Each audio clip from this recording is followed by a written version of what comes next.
Alia tak makan. Afan pun tengah hari ni tak makan. Hari ni saya nak buat ni. Kek. Tahu ke? 3. Kakak tak tahu punya.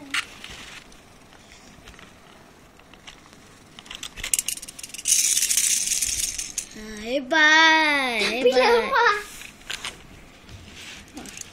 Oh, lemah. Kejap lagi sekali. Okey. Saya tunjuk Bu. Tutup dulu. Tahu. Tak payah. Okey, kita masukkan dulu. 1, 2, 3. Betul.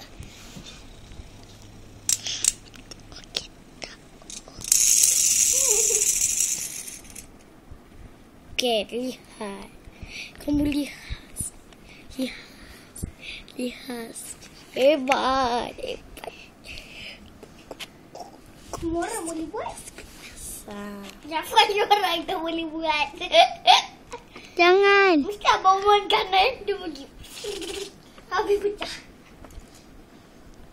Kakak kat TV tu dia pecah kan? Waktu habis dia kan, jangan tak pecah. Oh, tak pecah.